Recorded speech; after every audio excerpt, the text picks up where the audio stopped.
अस्सलाम वालेकुम व्यूवर्स। आज मैं आपके लिए शलजम के कबाब बनाने की ज़बरदस्त सी रेसिपी लेके आई हूँ, जो कि बहुत ज़्यादा हेल्दी भी हैं और बहुत ज़्यादा मज़े के भी बनते हैं ये वाले कबाब, क्योंकि इसको हम बहुत कम ऑयल में बनाएंगे और सबसे बढ़कर कि ये बहुत ज़्यादा क्रिस्पी और अंदर से बहुत ज़्यादा जूसी और मज़ेदार बनते हैं। और इनको शलजम के कबाब या शलजम के कटलेट्स भी बोलते हैं। और इन शलजम के कबाब को आप भी ज़रूर ट्राई कीजिएगा। और अगर आपको रेसिपी अच्छी लगे तो वीडियो को लाइक भी ज़रूर किया कीजिए। चैनल पर नए हैं तो ज़रूर मेरे चैनल को सब्सक्राइब भी कीजिएगा। तो चलिए फिर अपनी आज की इस रेसिपी को शुरू करते हैं। बिस्मिल्लाहिर्रहमानिर्रहीम।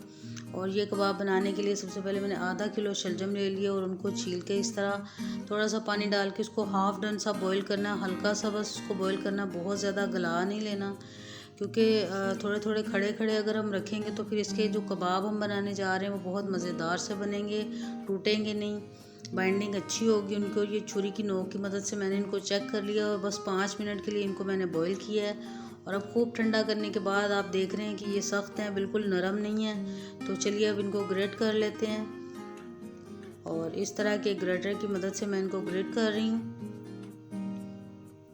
और ये देख रहे हैं कि थोड़े हार्ड हैं, तो जिसकी वजह से फिर इनमें पानी नहीं होगा तो ये अच्छी तरह से बाइंडिंग हो सकेगी हमारे कबाबों की। तो इसी तरह व्यूअर्स ये सारे मैं क्रश कर लेती हूँ, फिर मिलते हैं थोड़ा क्रश करने के बाद। अब व्यूअर्स ये सारे मैंने क्रश कर लिए हैं और बड़े से बाउल के अंदर डाल रही हूँ। आधा किलो शलजम के ये मैंने क्रश किए हुए शलजम आपके सामने, जो बॉईल करने के बाद किए हैं मैंने इनको क्रश। अब थोड़े से स्पाइसेस डाल लेते हैं इनके अंदर। सबसे पहले वो ये 4 हरी मिर्चें हैं, मैंने इनको बिल्कुल बारीक बारीक काट लिया था। और थोड़ा सा प्याज है वो डाल लिया है बारीक बारीक काटने के बाद। थोड़ा सा धनिया, एक गट्ठी धनिया थोड़ा सा ज़्यादा लिया है। और अब थोड़ा सा पुदीना डाल रही हूँ इसके अंदर, इसको भी मैंने थोड़ा थोड़ा बारीक काट लिया है। और अब 1 टेबल स्पून अदरक लहसुन का पेस्ट डाल लिया इसके अंदर। और 1 कप के बराबर चने की दाल, उसको मैंने बॉईल करने के बाद अच्छी तरह से मैश कर लिया है, वो डाल लिया है इसके अंदर। 1 टेबल स्पून भर के धनिया पाउडर डाल रही हूँ। और 1 टीस्पून इसके अंदर मैंने ज़ीरा पाउडर डाल लिया है। 1 टीस्पून भर के चाट मसाला डाल रही हूँ इसके अंदर। 1 टेबल स्पून चिली फ्लेक्स डाल लिए हैं। और नमक डालिए 1 टीस्पून। नमक थोड़ा कम डाल रहे हैं क्योंकि दाल को बॉईल करते वक्त भी थोड़ा सा मैंने नमक डाला था। तो अब बस इसके अंदर ये 1 लेमन पूरा मैं निचोड़ रही हूँ। अगर आप उसका लेमन का इस तरह नहीं डालना चाहते तो फिर 2 टेबल स्पून लेमन डालिएगा इसके अंदर। और अब मज़ीद 2 टेबल स्पून भर के चावल का आटा डाल रही हूँ इसके अंदर। इसकी मदद से बहुत क्रिस्पी और मज़ेदार से हमारे कबाब तैयार होंगे। और अब अच्छी तरह से बस इनको मिक्स कर लेंगे।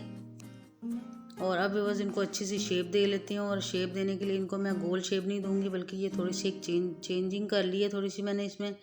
और इस तरह से इसको अच्छी सी शेप दे लेंगे, क्योंकि आप खुद बनाने जा रहे हैं तो आप किसी भी तरह से अच्छी सी शेप दे सकते हैं इसको। तो मैं इसको इस तरह बस हाथों की मदद से ही अच्छा सा इसको ये शेप दे रही हूँ। और इसी तरह भी सारे ये तैयार कर लेंगे। ये देख रहे हैं आप। और मिलते हैं थोड़ा सा सारे तैयार करने के बाद। तो अब बस सारे देखते ही देखते ये सारे मैंने अच्छे से शेप दे लिए, तैयार कर लिए हैं। तो चलिए अब इनको फ्राई करते हैं। और फ्राई करने के लिए अपने फ्राइंग पैन को चूल्हे के ऊपर रख लिया है मैंने। हल्की सी आंच रखी हुई थी और खूब गर्म करने के बाद इसके अंदर ये आहिस्ता आहिस्ता डाल रही हूँ मैं। ये अंदर से बहुत जूसी और क्रिस्पी से बनकर तैयार होंगे। और इनके लिए हमें कोई अंडा लगाने की ज़रूरत नहीं है या ब्रेड क्रम्स की भी लगाने की ज़रूरत नहीं है, क्योंकि ये ब्रेड क्रम्स के बगैर इतने क्रिस्पी और मज़ेदार से तैयार होंगे कि आप एक दफ़ा ट्राई करेंगे तो फिर हर सीज़न में इनको ज़रूर ट्राई करेंगे। और ये देख रहे हैं आप कि एक तरफ से अच्छा सा गोल्डन कलर आ गया। इनकी साइड एक तरफ से अच्छी तरह पकने के बाद इनकी साइड को मैंने चेंज किया है। और अब मज़ीद थोड़ा सा इनको मैंने साइडों पे लगा दिया, जो एक साइड से पक गए थे, और दूसरे मज़ीद 2-3 डाल लिए। और इसी तरह एक तरफ से अच्छी तरह से पकने के बाद इनको हिलाना है हमने, ताकि ये टूटे नहीं। और आपके सामने इनको मैंने कोई अंडे में डिप नहीं किया या इनको हमने ब्रेड का चूरा नहीं लगाया। इसी तरह से ये इतने मज़ेदार और क्रिस्पी तैयार होंगे कि आप इनको चावलों के साथ टी टाइम रेसिपी के तौर पर किसी तरह भी आप इंजॉय करेंगे तो कोई यकीन नहीं कर पाएगा कि आपने ये शलजम के बनाए हैं। ये इतने टेस्टी और मज़ेदार से तैयार होते हैं। तो व्यूअर्स, अगर वीडियो अच्छी लगे तो वीडियो को लाइक भी किया कीजिए और चैनल को ज़रूर आप सब्सक्राइब भी कीजिएगा अगर आप फर्स्ट टाइम मेरी वीडियो को वॉच कर रहे हैं। तो अब ये करीबन सारे दोनों साइडों से अच्छी तरह से पक गए। अब मैं इनको बाहर निकाल लेती हूँ। और अभी से देख रहे हैं आप कितना ज़बरदस्त सा कलर आया, और थोड़े से ऑयल के अंदर ये मैंने तैयार किए हैं। और ये जो बाकी बच गए इनको भी इसी तरह थोड़े से ऑयल के अंदर हम तैयार कर लेंगे। और आप देख रहे हैं कि ये टूटे नहीं हैं और दोनों साइडों से बहुत क्रिस्पी, बिल्कुल आपको ऐसे लगेगा कि जैसे आपने बहुत ज़्यादा ब्रेड क्रम्स लगाए हैं। जो चावल का आटा हमने डाला है उसकी मदद से बहुत मज़ेदार से ये बनकर तैयार हो गए सारे के सारे। बाकी बचे भी मैं इसी तरह फ्राई कर लूँगी। और अब बस ये सारे मैं डिश आउट कर रही हूँ आपके सामने। एक दफ़ा तो कम से कम आप ज़रूर ट्राई कीजिएगा, आप खुद यकीन नहीं कर पाएंगे कि ये इतने मज़ेदार और टेस्टी सी जो कबाब है हमने शलजम के बनाए हैं। उस तरह अगर हम सादे शलजम पकाएं तो बच्चों को पसंद नहीं आते, और बहुत ज़्यादा जो शलजम के फ़ायदे हैं उनको हम मिस कर देते हैं। लेकिन अगर आप इस तरह से बनाएंगे तो बच्चे बड़े सब इतने शौक़ से खाएँगे कि वो यकीन नहीं कर पाएंगे कि ये आपने शलजम के कबाब बनाए हैं। ये इतने टेस्टी और मज़ेदार से बनकर तैयार होते हैं। अभी मैं आपको थोड़ा क्लोज़अप भी दिखाती हूँ उनका कि ये कितने ज़बरदस्त, और बिल्कुल मुंह में पानी आ रहा है इनको देख के। तो बस ज़रूर ट्राई कीजिएगा आप इस रेसिपी को, और अपना फीडबैक दीजिएगा कि कैसे बने आपके ये कबाब।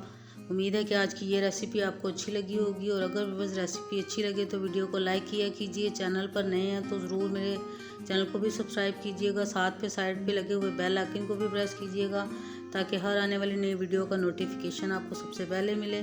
तो फिर मिलेंगे इंशाल्लाह ताला नई रेसिपी के साथ। तब तक के लिए अल्लाह हाफिज़।